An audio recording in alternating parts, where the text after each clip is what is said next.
Hi folks, so we are watching another Champions of Westeros game. Unfortunately no real introduction this time because we missed the start.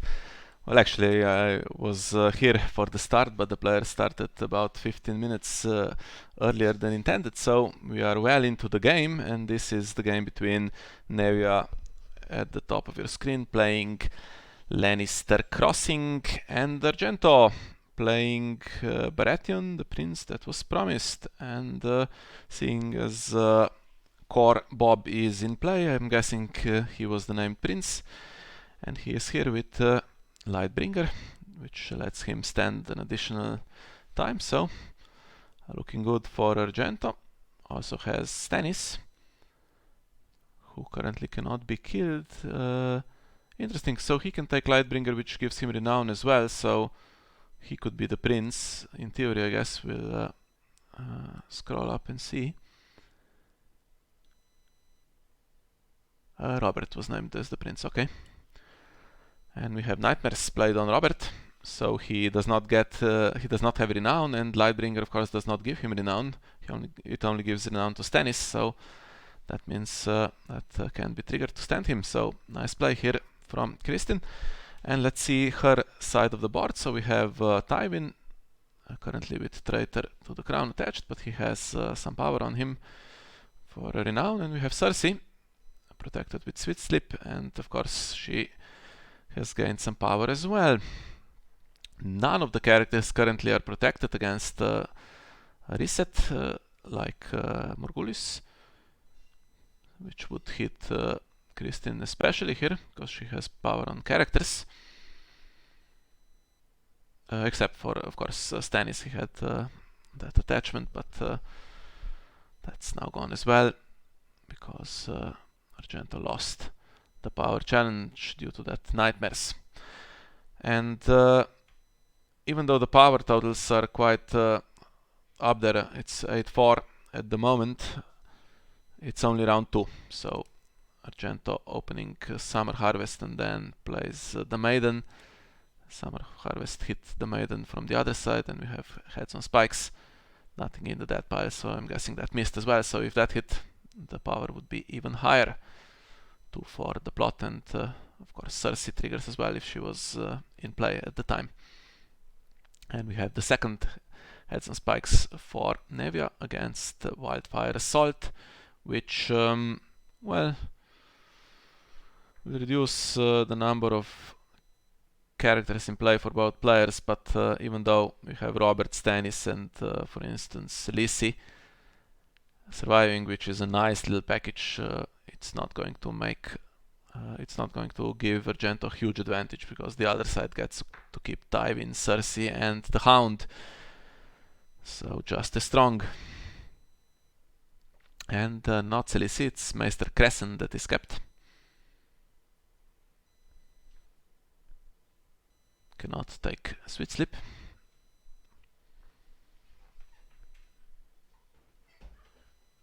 But yeah, has 1 strength more, if that makes a difference. And now it will depend on what is in hand for each player, and Heads on Spikes misses again, hits Lightbringer, so Cersei gets her power for a card being discarded, but Nevia stays on 9.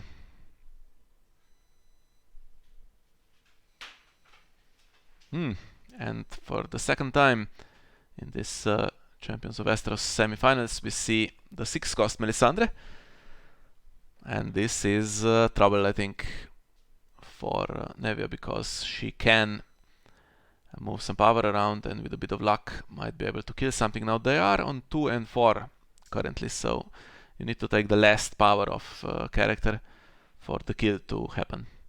And Argento does not have Stormland's Fiefdom in play at the moment, so cannot instantly kill anything.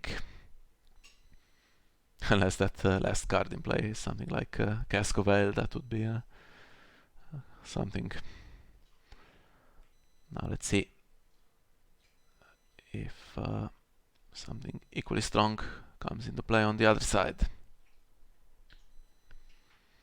Yeah, that Nightmares made a huge difference. So this time it's if there isn't another one in hand, of course, the round will go quite a lot differently, because Robert can stand twice and has Intimidate.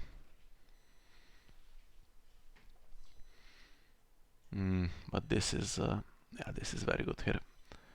We have 5 characters now in play, and Casterly Rock to do 2 intrigue challenges on anything that survives, and Shay can stand once as well with gold from the Gold Road, and of course anytime an intrigue challenge is initiated, we'll have Tyrion gaining some more gold, even the potential to get the Hound out of play and back on the board. And Argento says it looks bad. Well, only he knows the mystery card in his hand. But let's see from his perspective. So if he does a power challenge with Robert, and he will need a bit more, I guess. Let's see, Tywin does not contribute strength, so it would be 18 on the other side. So something like Robert, Stannis and Crescent would be enough to win it. But then, of course, Nevia could not defend, and then only one character gets intimidated.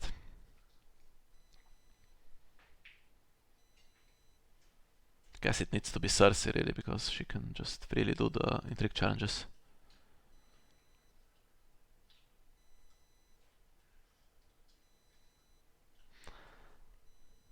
Here we go. Yeah, I think that's the winning play here. Excellent.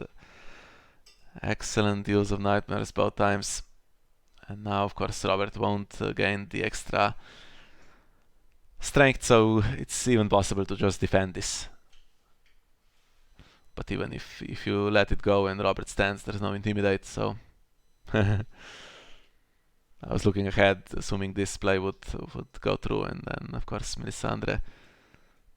still, there would be a lot of standing intrigue icons, so difficult for her to win the challenge and move power to stop Nevia getting to 15 here. Yeah, interesting. So if Stannis was the named prince for Argento instead, for instance, then of course he has Lightbringer, which gives him renown, and he is immune to nightmares, so he would be able to stand, but he doesn't have Intimidate, so he wouldn't be able to control the board in the same way.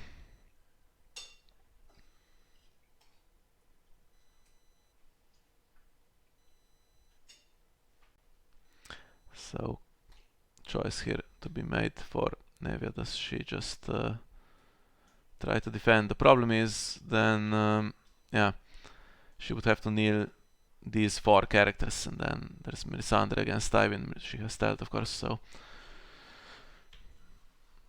any chance of getting to 15, of course, is gone if you just kneel out your board. But this way, with non-kneeling Cersei being able to do 2 challenges, and then you can try to win power,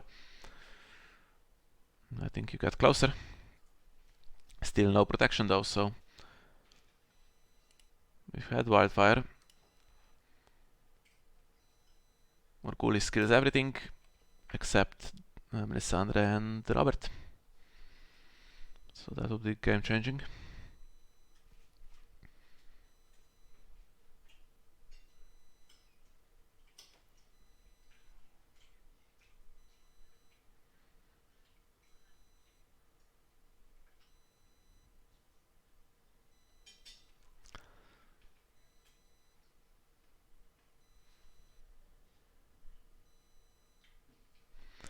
Limit 3 times. Okay, so she will gain 2 more power for her intrigue challenge. At least 1 will be unopposed. That's 11.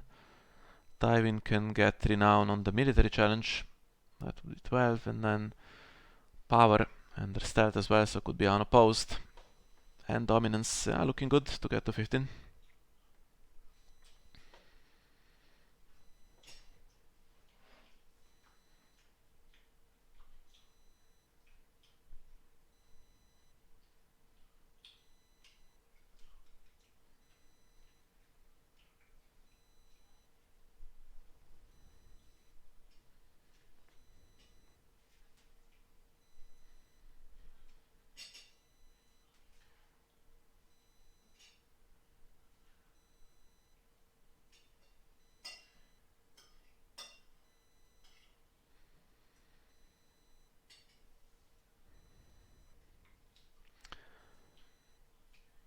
think Argento is just doing the same calculations, so he... Two Dragonstone ports in hand, that's unlucky. He lets it go. Now does he have the opportunity to win the power challenge on defense? Even if he does, yeah, he will just lose dominance, right? This would be 14 because Tywin gets renown and unopposed, so no way. Good one. So Nevia makes the semi-finals. Excellent result, and Lannister beats Baratheon. So yeah, sorry we missed this one. As I said, players started a bit earlier than the schedule said, so that's too bad since it was such a short game, but definitely those two Nightmares plays were the key here. Excellent. So let's have a look.